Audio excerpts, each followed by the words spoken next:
Hey guys, how's it going? This is Natinator. Welcome back to your weekly dose of creepypasta. It's the weekend, it's story time, it's the best time. So let's get right into it by first thanking the wonderful members of the coven over on Patreon. Shoutouts, as always, to the disciples, Tiffany, Backwards D-Dog, Vera Ohio, Jelly, Amberly Perry, Teddy Dog, Brooklyn Gonzalez, Patrick White, Jacob Stringfellow, Backa Puff, Jacob Nasa, and Bubbly Panda. You guys are an absolute gift. Thank you so much, and I love you all. Now, as always, turn out the lights, get comfortable, and let the story begin.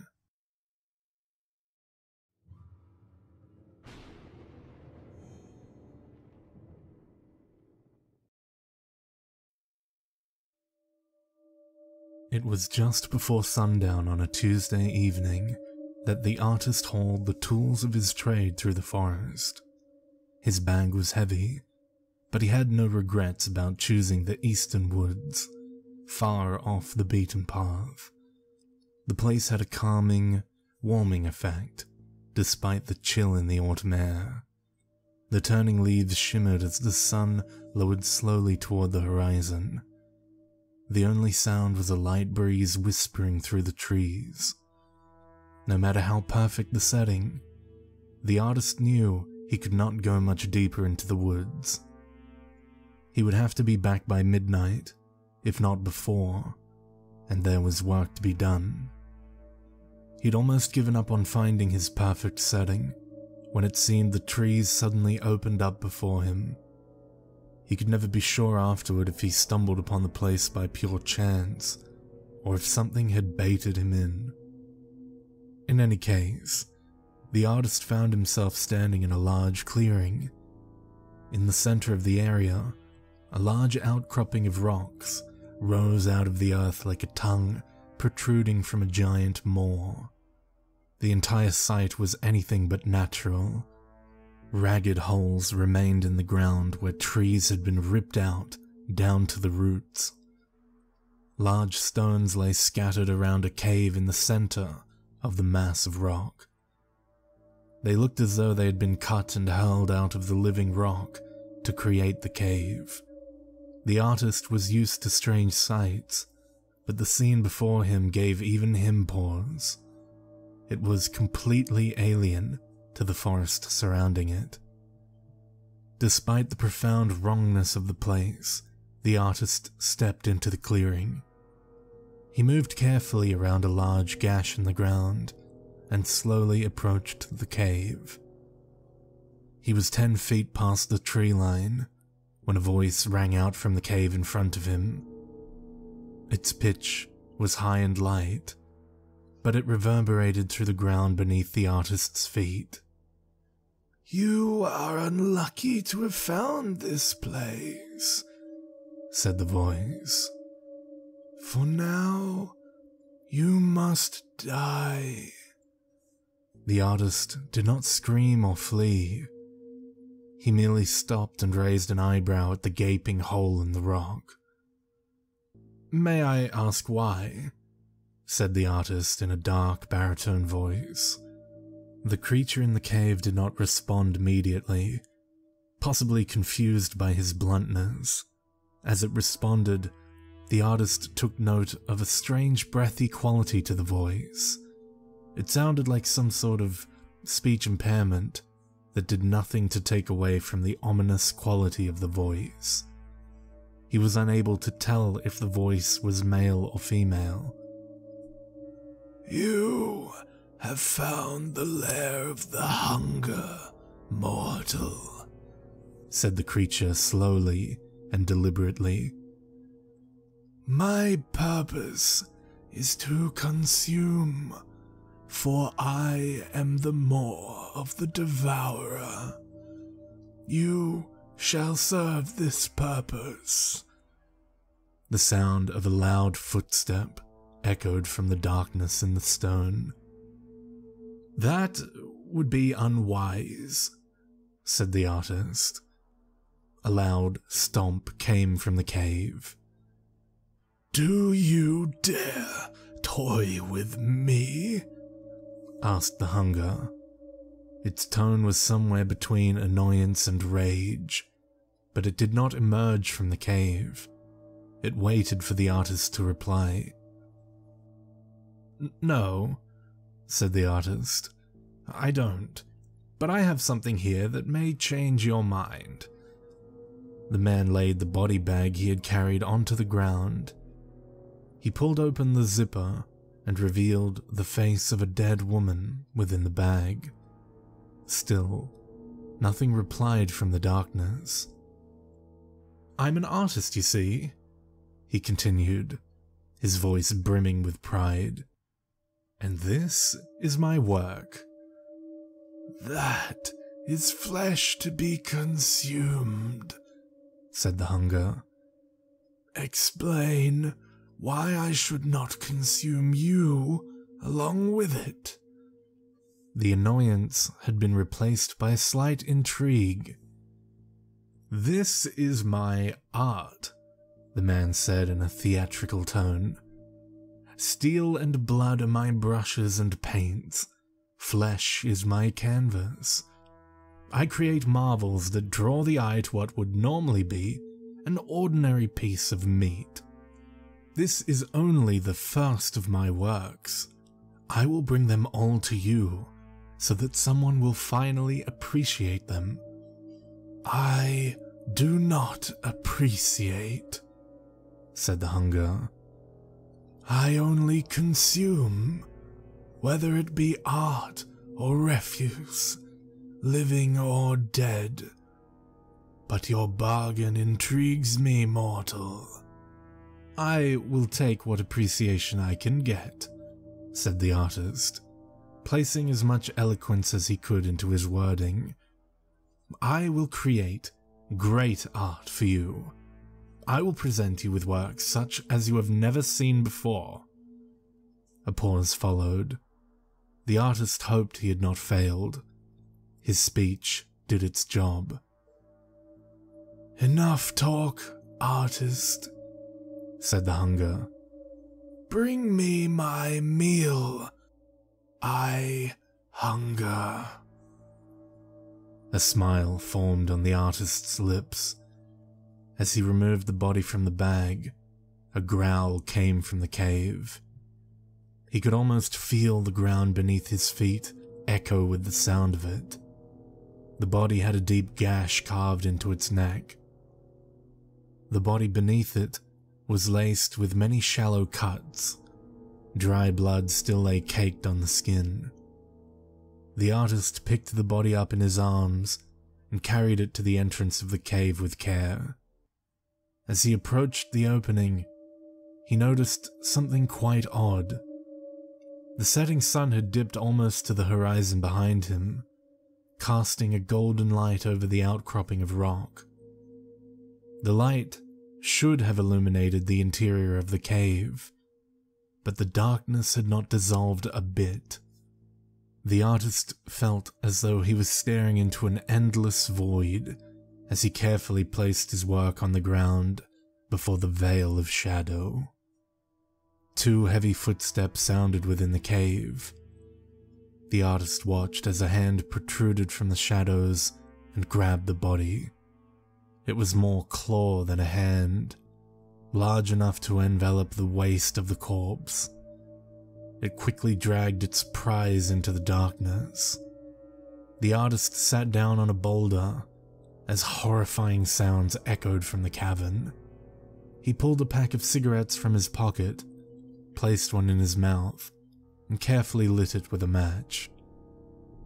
The sound of gnashing teeth continued to emanate from the cave, while the artist sat smoking. The man sat and stared at the darkness. He fancied he could hear music in between the sounds of cracking bones. In the back of his mind, Beethoven's Ode to Joy began to play softly.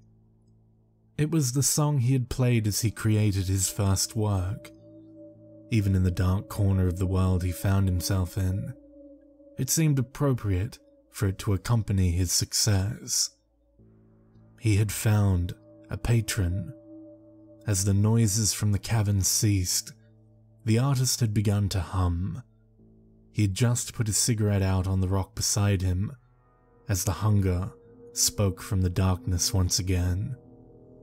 "That was not entirely appetizing," said the hunger with a growl.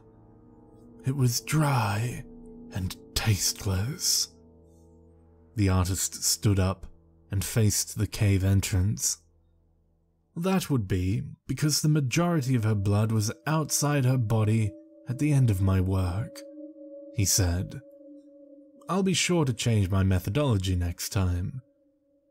"See that you do, mortal," said the hunger. "Before I decide, you are not worth keeping alive." The artist bowed his head toward the cave. "As you wish. I will return within 3 days with my next work." 2 days, mortal," said the hunger. "And do not disappoint me." The artist nodded, turned, and walked back into the woods. 2 days later, the artist returned to the woods. The air had grown colder as the seasons continued their march, but the artist did not feel the cold. He strode through the growing carpet of fallen leaves with a new purpose and a new work slung over his shoulder. The artist found the clearing as effortlessly as he had before. He felt as if he was connected to the place now. He was connected to whatever sort of monster laid waiting in the cave which he approached. A loud groan of suffering echoed from the darkness. He supposed it was called the hunger for a reason. As the artist laid his latest work on the ground, several feet in front of the cave entrance, the beast within finally took notice of him. "You return, artist? I had begun to doubt that you would." "I always keep my promises. If you continue to spare me, I will gladly continue to serve you." "You may serve me my meal now, mortal," said the hunger. "That is all you are good for." "But I am good for something," said the artist, a sly grin creeping onto his face. He removed his newest work from its bag. The newest victim was a man that had been brutally beaten with a blunt instrument. Although bruised and broken, little blood had escaped the body. A gunshot wound to the heart had been the final stroke. He had covered the wound quickly afterward. "Negligible blood loss, as you requested," said the artist. "And tenderized as well. I hope you enjoy it." He dragged the body over to the edge of the darkness and laid it gently on the ground. As he turned and walked back to his boulder, a claw once again came from the cave to gather its meal. The sound of teeth and breaking bones began as the artist took out his cigarettes and lit one. As the man finished his first drag, a loud scream of pain echoed from the cave. "I should probably have mentioned that there may be a piece of lead in it," said the artist in a tone that lacked sincerity. "My apologies." A loud growl came from the cave, but the hunger still hid in the darkness. "You have broken one of my teeth, mortal," said the hunger in a voice dripping with barely contained rage. "If this ever happens again, there will be no bargains or words that can save you from my wrath." "I understand," said the artist. "I will do better next time." The artist put out his cigarette on the rock next to him and exited the clearing, humming his favorite tune as he did so. He could hear the monster in the cave behind him, moaning in pain. "One day, mortal," the hunger roared as the artist retreated into the woods. It was a day and a half before the artist returned to the clearing. It had rained the night before, and the forest floor was wet and muddy. He noticed that there were new divots on the wet turf of the clearing. They were in the shape of human feet, although twice as large as the average size. Something had been pacing the clearing in the night. He had just entered the clearing when the hunger cried out from the rocks. "You are late, mortal," said the hunger. "I should consume you for your arrogance." The artist did not reply immediately, but brought his newest work over to the entrance of the cave. A loud footstep came from the darkness, but was not followed by more. "You will be glad you waited for this one," said the artist, "for this is my finest work." He unzipped his bag once again, to reveal a body that had been burned to a crisp. There were few features left to identify it as much of anything.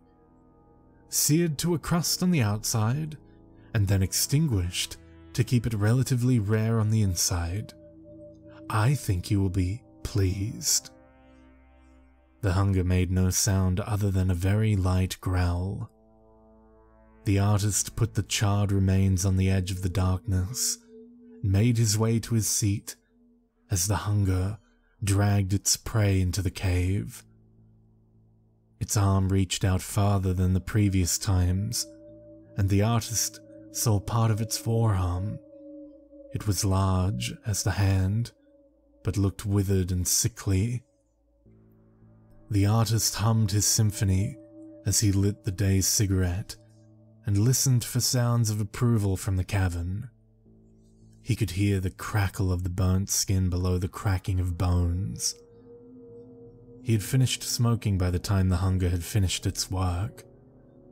It spoke in a tone that he had not heard before. It sounded pleased. "That was indeed your finest work, artist," said the beast. "You will now create all of your work in that manner. It will please me and spare your life further." The artist threw his cigarette butt into a pile of rocks and approached the cavern's entrance. "I will gladly do so," said the artist. "But first I must try one last method. It should prove to be quite spectacular. But if you do not like it, then I will return to this method permanently." The hunger did not speak again, but gave a low growl that sounded like consent. The artist smiled broadly, bowed slightly, and walked into the trees. He was still humming. 2 days later, the artist walked through the forest again. The leaves were thick on the ground, and the setting sun was clearly visible through the skeletal tree branches above. He could not shake the feeling that a trail of blood-red leaves had fallen in a path that led straight to the cave in the clearing. A chill wind blew through the suddenly lifeless woods. The artist strode boldly into the clearing with his final work. As he walked through the ravaged field, he thought he could see movement in the darkness ahead for the first time. By the time he had reached the rocks, whatever he had seen was no longer visible. "Show me what you have brought, artist," said the hunger. "Show me your best." The artist grinned as he laid his body bag on the ground a yard from the darkness. He opened it and dragged out the body of a young boy. It did not appear to have a mark on it. As the artist laid it gently on the ground, It almost looked as though it was just asleep. "What have you done to this one, mortal?" "If I reveal my masterpiece, it will lose all effect," the man replied. "I await your reaction." The boy's body was quickly yanked into the darkness by the hunger. It seemed impatient to try the artist's grand finale. While the now routine sounds emanated from the cave, the artist leaned against his boulder and lit his cigarette. The hunger finished its meal more quickly than the previous visits. A long pause followed the sounds of consumption. The artist, smoking more slowly than usual, walked back to the front of the cave. "I do not understand, mortal," said the hunger with a hint of anger. "What was special about that meal? Do you expect me to find meaning in nothing?" "Oh, it has vast meaning, my patron. It occurred to me, you see, that an artist's masterwork is entirely dependent on his previous work. They mold it, it uses them, binds them, and eventually consumes them." He stared into the dark void as if he was waiting for something.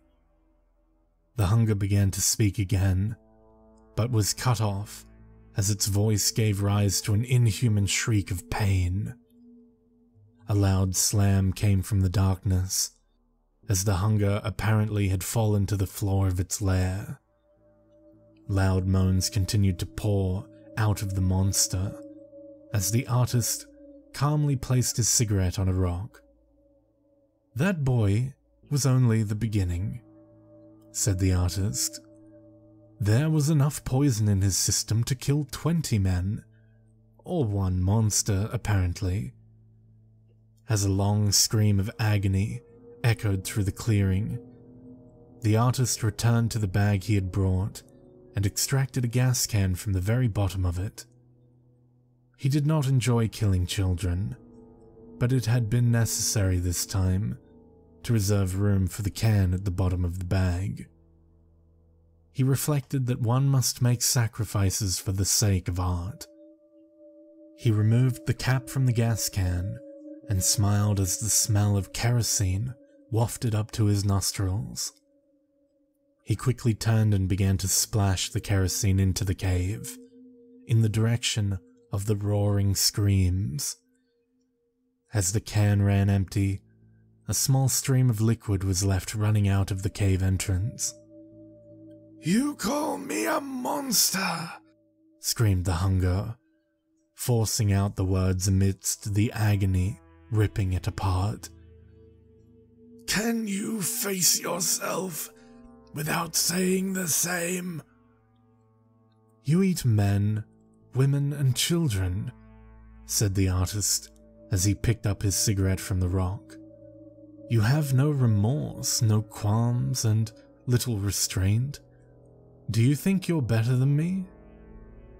"I am the hunger," the beast replied with something that sounded almost like sorrow. "It is my purpose. I consume." "And I am an artist," said the man, before taking one last drag of his cigarette. "I create." He dropped the cigarette onto the stream of kerosene. It did not take long for the scene in front of the man to transform. The flames danced along the trail of kerosene until they struck their target. In an instant, the cave came to life in a blaze of glory. As the flames enveloped the hunger, it rose from the ground in a broken and unearthly shriek that resonated throughout the forest around it. In the blazing light, the artist finally saw the form of the creature he had been dealing with. It was a massive humanoid, at least 10 feet tall, its head scraping the top of the large grotto it had hidden in. Its emaciated torso and limbs writhed in the flames. Atop the hunger's neck, the artist could make out coal-black eyes and a massive set of jaws, large enough to swallow a man whole. As the artist drank in the breathtaking sight, he could only look on in rapt awe, the light of the flames shimmering off the blood-soaked walls of the cave. The rock outcropping around the mouth of the cave was bathed in the orange light of the setting sun behind him, which had finally broken the darkness of the hunger's lair. The autumn leaves covered the ground of the clearing, only adding to the beauty of the scene. The artist could almost hear the music swelling in the air. The ode to joy echoed through the woods, highlighting the scene before him, a symphony in crimson and gold. The artist could not tell how long he watched. He stood motionless until long after the flames and screams had given out, and the sun had set behind him. The last notes of the symphony had died out with the light. The mortal thought long and hard about whether he had it in him to continue his work, given that he would never outdo that night's work, his masterpiece. Finally, with a deep sigh, he turned and walked away from the hunger's cave, wondering what purpose he might find. As he reached the edge of the woods, he turned back once more and looked at the darkness in the rocks. Words came to his mind, his favorite translation of the lyrics to his ode to joy. He spoke them softly to the night around him. Joy, bright spark of divinity, daughter of Elysium, fire-inspired we tread within thy sanctuary. The artist shook his head, turned, and walked into the woods, trying to forget the final moment of the night. As the light had died and the screams had faded, the hunger had murmured 2 final sounds. They were 2 words, whispered in a voice that sounded far too human for his liking. Thank you.